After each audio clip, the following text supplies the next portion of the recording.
안녕하세요. 오늘도 사연살롱을 찾아주셔서 감사합니다. 누군가 그러더라고요. 아무도 안 볼 때 쓰레기통에 처박아 버리고 싶은 게 가족이라고. 솔직히 제 심정이 딱 그래요. 저에겐 버리고 싶은 가족이 있거든요. 허구한 날 사고만 치는 오빠와 그걸 장남이라고 감싸고 도는 아빠. 저는 이 두 사람 때문에 불행한 인생을 살아야 했어요. 그 이야기를 하려고 사연을 보내게 되었죠. 제 어린 시절은 그리 행복하지 않았어요. 아빠는 늘 오빠와 저를 차별하셨거든요. 얼마나 정도가 심했는지 주위에선 아빠를 제 새아빠로 오해할 정도였어요. 저도 한때는 그렇게 믿기도 했고요. 우리 남매의 이름만 봐도 저희 아빠가 어떤 사고방식을 가진 분인지 알 수 있는데요. 오빠한테는 벼슬에 오르라는 뜻으로 승경이라는 이름을 붙여주시곤 저에겐 효도하라는 의미로 효자를 넣어 이름을 지어주셨어요. 그래서일까요? 저에겐 해준 것도 없으면서 늘 효도를 바라기만 하시죠. 오빠는 장남이라는 이유로 늘 아빠의 사랑을 독차지했어요. 반면에 저는 아무리 노력해도 그 사랑의 반의 반도 얻을 수 없었죠. 10손가락 깨물어 안 아픈 손가락이 없다지만 아빠에게 아픈 손가락은 오로지 오빠뿐이었어요. 아빠는 오빠가 뭔가에 약간만 소질을 보여도 그게 뭐든 다 시켜주셨어요. 학원비가 아무리 비싸도요. 남들만큼 못해도 격려해 주셨고 툭 하면 사고를 치는데도 남자가 그럴 수 있다며 넓은 아량으로 보다듬어 주셨죠. 그에 반해 저는 어릴 때부터 예체능의 소질을 보였지만 지지배한테 투자해서 뭐하냐고 학원조차 보내주지 않았어요. 그래서 저는 모든 걸 독학으로 해야 했죠. 피아노도 인터넷 동영상을 보며 열심히 연습해 학교에서 반주까지 맡게 됐고 그림도 학교 특활반에서 배운 실력으로 미술대회에 나가 상을 휩쓸었어요. 하지만 아빠는 잘했다는 말 한마디도 안 하셨어요. 오히려 오빠가 기죽을까봐 걱정하셨죠. 그러던 어느 날 엄마가 교통사고로 갑작스럽게 세상을 떠나셨어요. 이후로 아빠의 차별은 더욱 심해졌고요. 제가 옷 좀 사달라고 하면 교복 입는데 무슨 옷이냐고 타박을 하셨고 용돈 좀 달라고 하면 지지배가 돈 쓸 데가 어딨냐며 들은 척도 안 하셨죠. 그러면서도 오빠한테는 옷이며 가방, 신발까지 모두 브랜드 제품으로 사주셨어요. 덕분에 오빠는 부잣집 아들이라는 오해를 받을 정도였죠. 이렇게 대놓고 차별하는 아빠 때문에 오빠는 점점 더 의기양양해졌어요. 그래서인지 오빠는 어느 순간부터 저를 식모 부리듯 하기 시작했어요. 넌 여자가 돼선 요리 솜씨가 그게 뭐냐? 그래서 어디 시집이나 가겠어? 엄마가 돌아가신 후부터 요리며 빨래며 다 제가 하게 되었는데 그런 제게 미안한 마음은 못 가질 망정 오빠라는 인간은 허구한 날 반찬 타령을 해댔어요. 찌개가 맵다, 국이 짜다, 나물은 싱겁다. 정말 콩쥐구박하는 팥쥐가 따로 없었죠. 그래서 참다 못해 가끔 대들기도 했어요. 그때마다 아빠는 오빠 편을 들었고요. 네 오빠는 너 시집가서 혹여 요리 못해 쫓겨날까 걱정해서 그런 거 아니냐. 정말 꿈보다 해몽이었죠. 그렇게 부자는 둘이 똘똘 뭉쳐서 모든 걸 제 탓으로 돌렸고 그럴수록 저는 정말 집에 들어가기 싫었어요. 아빠 눈에는 자신과 닮은 아들만 보이고 저는 안 보였으니까요. 아빠는 종종 당신의 어린 시절 사진을 꺼내 오빠와 사진을 비교하시며 자신과 똑같다고 자랑하곤 하셨어요. 무슨 우월한 유전자라도 되는 양 말이죠. 아주 아들 바보가 따로 없었어요. 어찌나 끔찍하게 아끼시는지 오빠한테는 무거운 짐도 절대 못 들게 하셨어요. 대신 여자인 저한테 들게 하셨죠. 하지만 학교에서는 정반대였어요. 당시 오빠랑 저는 같은 학교에 다니고 있었는데 학교에서 유명 인사였어요. 정반대의 의미로요. 오빠는 개교 이래 최고의 문제아였고 전 누구나 인정하는 모범생이었거든요. 수준별 수업도 오빠는 늘 하위반이었고 저는 늘 상위반이었어요. 거기서도 늘 1등을 독차지할 정도였죠. 교회 대회에서도 상을 휩쓸었기 때문에 전교생이 다 알 정도로 유명했고요. 모범생인 저와 달리 오빠는 담배도 피우고 술도 마시는 날라리였고 불량클럽에 가입해서 학교로 경찰까지 올 정도였어요. 그러다 결국 큰 사고를 쳐서 소년원까지 들어가게 되었죠. 오빠가 소년원에 들어가니 학교가 다 조용할 정도였어요. 오죽하면 오빠가 학교로 돌아오자 늦게까지 독서실에서 공부하던 학생들이 오빠가 무서워서 일찍 귀가할 정도였죠. 이런 오빠 때문에 아빠는 늘 뒷수습을 하느라 바쁘셨어요. 오빠가 소년원에 있을 때는 하루가 멀다 하고 면회를 가셨고 심지어 오빠한테 가져다 줄 도시락을 제게 싸게 하셨죠. 벌 받으라고 거기 보낸 건데 집에 있을 때보다 더 챙기더라고요. 전 정말 오빠 때문에 창피해서 학교에서 얼굴도 제대로 못 들고 다녔어요. 그래도 다행히 친구들은 저를 편견 없이 잘 대해주었고 덕분에 정말 고맙게 학교 생활을 했죠. 생각해보면 제가 가족복은 없었지만 인복은 있었던 것 같아요. 가족은 저를 부려먹기나 바빴지만 주위 사람들은 늘 저를 챙겨줬으니까요. 아무튼 내신 성적이 좋았던 저는 수시로 인서울 대학에 들어가게 되었어요. 하지만 기쁨도 잠시 대학 생활을 하는 데는 돈이 꽤 필요하더라고요. 좋은 대학에 들어갔으니 과외를 하든 아르바이트를 하든 벌면 되잖냐. 아빠는 제가 벌어 다니라고 하더군요. 부모 도움 없이 대학에 다니려니 여간 힘든 게 아니었어요. 매 학기 장학금도 다 내야 하고 틈틈이 아르바이트도 해야 했거든요. 그래도 다행히 활달한 성격 탓에 과대도 하고 학교 홍보 모델도 하면서 알찬 대학 생활을 할 수 있었어요. 제가 대학 생활을 하는 동안 오빠는 큰 키 하나 믿고 배우가 되겠다고 아빠를 꼬드겨 학원에 다녔는데 기획사를 잘못 들어가서 오히려 돈까지 물어내고 나왔다고 하더라고요. 정신 못 차린 거죠. 배우는 아무나 하나요?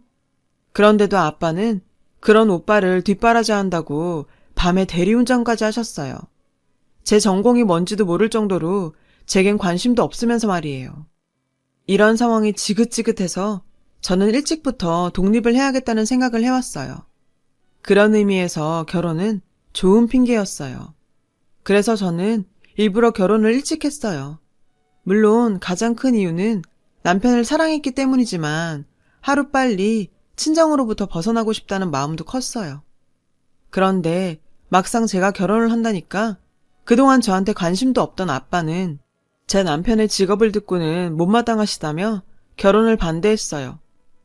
미술학원 강사가 뭐냐? 그거에서 돈 얼마나 벌겠어? 사업을 하든가 공무원이라면 또 몰라도. 그러시면서 누구네 사위는 회계사라 처가에 생활비까지 대준다는 둥 면전에 대고 남들과 비교하며 남편을 무시했어요.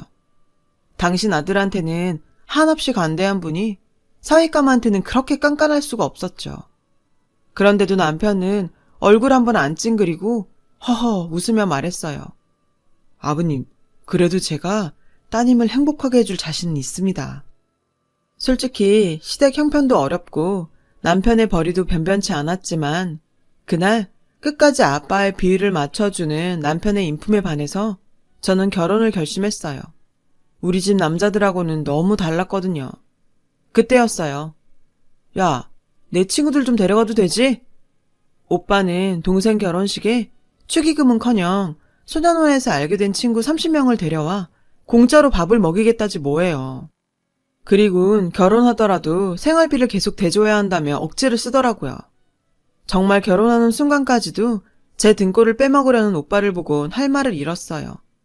그렇게 전 결혼을 하게 되었어요. 양가의 도움 없이 우리 힘으로 시작하는 결혼이었기에 넉넉하지는 않았지만 저는 태어나서 처음 행복이라는 걸 느낄 수 있었어요. 저를 딸처럼 예뻐해 주시는 시부모님 덕에 가족이 어떤 건지도 처음 알 수 있었고요. 시댁에서는 명절에 시아버님과 남편, 도련님까지 모두 함께 음식을 만들었고 저에게 가족이라는 이름으로 희생을 강요하지도 않았어요. 오히려 제게 늘 고마워했죠. 그런 대접을 처음 받아본 저는 처음엔 얼떨떨했어요. 아들 생일은 며칠 전부터 난리 법석 떨며 챙기면서 딸 생일은 무심히 넘어가는 아빠 밑에서 자라다 보니 저를 향한 시댁 식구들의 관심과 칭찬이 어색하고 신기했으니까요. 그렇게 친정에서 못 받은 사랑과 관심을 받으며 행복해하던 어느 날 아빠한테 오빠에 대한 이야기를 듣게 되었어요. BJ한테 빠져있던 오빠가 회사 돈을 횡령했다는 거예요. 무리하게 그 여자에게 지원을 하다가 3억 빚을 지게 되었다나요? 진짜 가지가지한다. 옛날부터 예쁜 여자만 보면 그렇게 사족을 못 쓰더니 이젠 하다하다 알지도 못하는 여자 꼬시려고 남의 돈까지 훔쳐? 한심하다 한심해. 그냥 나가서 확 죽으라고 해요. 오빠가 감옥 가게 생겼다며 비통해하는 아빠한테 저는 독한 말을 쏟아부었어요. 오빠가 그렇게 된 데는 아빠 탓도 크다고 생각했으니까요. 그때였어요. 이왕 이렇게 됐니? 수습은 해야 하지 않겠냐. 네가 대출이라도 받아서 네 오빠 빚 좀 갚아줘라. 명색이 여동생인데 그 정도는 할 수 있잖니. 맙소사. 몇백도 아니고 몇 억을 갚아달라니. 이게 말이 돼요? 아빠, 미쳤구나. 내가 재벌도 아니고 그 큰 돈을 어디서 구해. 그리고 내가 왜 그래야 되는데? 아빠도 제발 정신 좀 차려. 아빠가 매번 뒷수습 해주니까 그 인간이 정신 못 차리고 저러고 사는 거라고. 그리고 아빠도 양심 있으면 나한테 전화해서 돈 해달라고 이러면 안 되지. 우리 그이가 인사하러 갔을 때 아빠가 뭐라 그랬어? 사람 면전에 대고 가난하다고 무시했던 거 기억 안 나? 그런데 뭐? 3억을 해달라고? 아, 이럴 때 딸 덕 좀 보려고 그렇게 부잣집에 시집가라고 난리친 거야? 그런데 어쩌지? 우린 아직 집도 차도 없는 빈털털인데? 돈은 아빠가 더 많잖아. 지금 살고 있는 집 팔아서 오빠 빚 해결하면 되겠네. 저는 아빠랑 다시 보지 않을 생각으로 매정하게 쏘아붙였어요. 그리고는 뒤이어 쏟아진 아빠의 욕도 듣지 않고 전화를 일방적으로 끊었어요. 그날 이후 저는 전화번호도 바꿨어요. 물론 남편 번호까지 다요. 그동안 계좌이체했던 아빠 생활비도 가차 없이 끊었고요. 드디어 호구 생활을 청산한 거죠. 나중에 친척들한테 들어보니 아빠는 제 말대로 집을 팔고 작은 월세집으로 이사를 가셨고 남은 돈으로 오빠 빚을 갚아주셨다나 봐요. 참 눈물겨운 자식 사랑이죠. 아빠가 그 돈을 저한테 투자했다면 저는 더 좋은 대학에 가서 더 좋은 직장 잡아 아빠한테 효도했을 거예요. 아빠가 스스로 자기 복을 찬 거죠.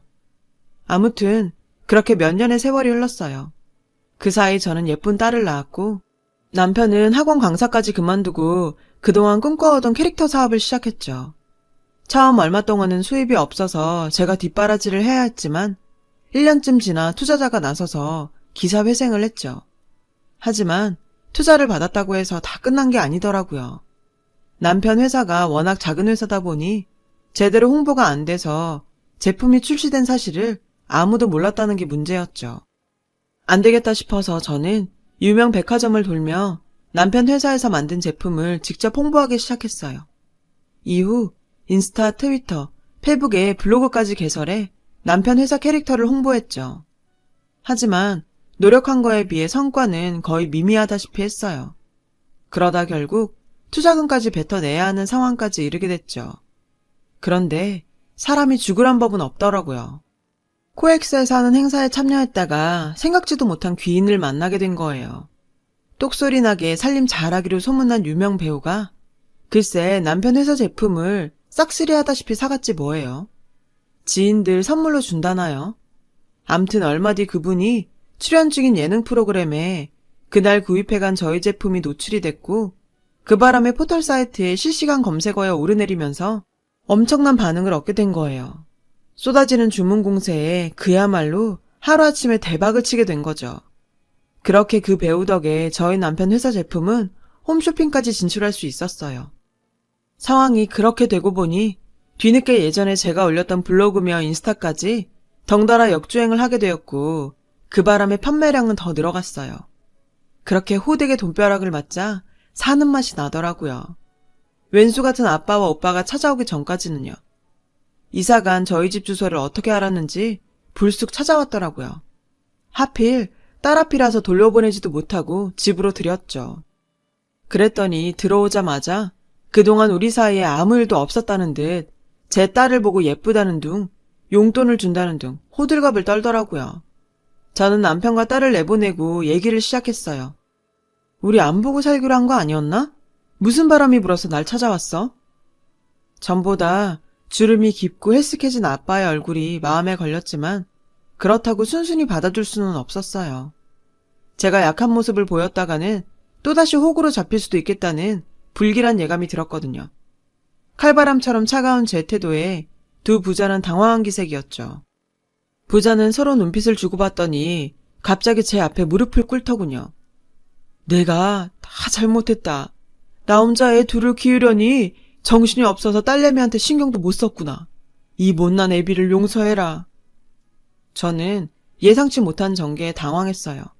아빠한테 무슨 짓이냐며 일어나시라고 했죠. 그랬더니 제가 용서했다고 착각을 했는지 오빠는 기다렸다는 듯 찾아온 용건을 털어놓았어요. 소식 들었어. 돈 좀 벌었다며? 그 좋은 소식을 가족끼리 나눠야지. 왜 연락도 안 했냐, 가족끼리. 다들 네 소식 듣고 부러워하더라. 오빠 표정을 보니 날 찾아온 이유가 뻔히 보이더라고요. 그럼 그렇지. 돈 냄새 맡고 여기까지 온 거구나. 시간 끌지 말고 본론부터 말해. 여기까지 온 이유가 뭐야? 설마 또 사고치고 나한테 수습해달라는 건 아니겠지? 저는 아무 생각 없이 툭 던진 말인데 제 말이 끝나자 두 부자는 도둑질하다 걸린 사람들처럼 놀라더라고요. 순간 오빠가 인상을 팍 썼어요. 아빠는 오빠 눈치를 보다가 얼른 나섰죠. 이놈이 그래도 지가 장남이라고 집안 살려보겠다고 아등바등 하다가 그만 일이 커졌지 뭐냐. 차마 말을 잇지 못하는 아빠를 보며 저는 기가 막혔어요. 왜? 이번에도 BJ한테 별풍선 쐈어? 아님 카지노에서 돈을 잃었나? 저는 화를 참으며 비아냥거렸어요. 그랬더니 꼴에 오빠라고 제 말투가 참기 힘들었는지 자리를 박차고 나가버리더라고요. 아빠는 그래도 끝까지 남아서 저한테 두 손 싹싹 빌며 사정을 했죠. 집 다시 찾아주겠다고 주식에 손을 댔다가 사채까지 썼지 뭐냐. 이달까지 6억 못 갚으면 네 오빠는 죽은 목숨이다. 아빠는 마치 곡을 하듯 바닥을 치며 우셨어요. 집이고 차고 다 팔고 가진 것도 없는데 일을 어쩌냐. 저 자식 저러다 스스로 목숨이라도 끊는 건 아닌지 모르겠다. 어젯밤에는 꿈에 내 엄마가 찾아와선 네 오빠 걱정에 울기만 하더라. 이제는 돌아가신 엄마까지 팔아 어떻게든 동정심을 끌어내려고 난리더군요. 하지만 저는 눈 하나 깜빡 않고 말했죠. 아빠, 이젠 하다하다 죽은 아내까지 팔아? 아빠는 하나도 안 변했네. 여기까지 찾아올 시간이 있었으면 덜 떨어진 아들 교육이나 시키지 그랬어. 부모 집 사주겠다는 놈이 열심히 일해서 돈 벌 생각은 않고 주식에 손을 대? 그게 제정신 박힌 놈이냐고. 그런 놈을 또 도와달라고? 싫어. 돈이 썩어 나가도 그런 짓은 절대 안 해. 아빠가 뭔가 착각하는 모양인데 오빠 저렇게 된 거 아빠 잘못이 제일 커. 아빠가 지금껏 오빠를 망가뜨렸다고. 한 번만 더 오면 경찰에 신고할 테니까 당장 저 인간 데리고 내 집에서 나가. 저는 발악하며 소리쳤어요. 제 말에 아빠는 노여운 눈빛으로 저를 쏘아부셨어요. 잘 생각해봐라. 그 돈 죽을 때 싸가지고 갈 것도 아닌데 혈육이 죽게 생겼다는데도 네가 모른 척한다면 나중에 얼마나 죄책감이 들겠니? 다 지를 위해서 이러는 것도 모르고 괘씸한 것. 고양이 쥐 생각해주고 있네. 어떻게 아빠가 내 앞에서 죄책감이란 소리를 해? 아빠는 양심도 없어? 아빠가 효도하라고 나한테 지어준 그 거지 같은 이름 나 싹 바꿨어. 그러니까 나한테 효도 바라지 마. 그깟 6억? 나한테 큰 돈도 아니야. 근데 나 절대 안 해줄 거야. 왜냐고? 난 더 이상 당신들 호구가 아니거든. 아빠도 정신 차리고 오빠랑 인연 끊어. 이게 딸로서 해주는 마지막 충고야. 저는 놀라서 입을 딱 벌리고 있는 아빠를 마치 팔이 내쫓듯 밖으로 내몰고 현관문을 잠궜어요. 얼마 뒤 들려온 소문에 의하면 오빠는 이후로도 아빠 인감을 위조해서 카드 대출 사기를 벌이다 교도소에 들어갔고 아빠는 막노동을 하며 하루 벌어 하루를 살고 있다고 하더군요. 친척들은 저보고 아빠 좀 도와주라고들 하는데 저는 절대 그러지 않을 거예요. 가족이라는 이름으로 평생 내 인생을 망가뜨린 그들에게 저는 외면이라는 벌을 내릴 생각이에요. 세상에서 가장 가까운 가족에게 벌어지는 느낌이 어떤 건지 똑똑히 느낄 수 있도록 말이죠. 적어도 인간이라면 자신이 지은 죄에 대한 벌은 온전히 받아야 한다고 생각하니까요. 지금 옆에 있는 가족들에게 의무와 희생을 강요하지 마시고 서로 소중히 생각하시는 행복한 삶 되셨으면 좋겠습니다. 저도 지금의 제 가족 소중히 여기겠습니다. 지금까지 제 이야기를 들어주셔서 고맙습니다. 여러분, 사연 댓글에 응원과 현명한 조언 부탁드려요. 좋아요와 구독은 저에게 큰 힘이 됩니다. 오늘도 좋은 일 가득하세요.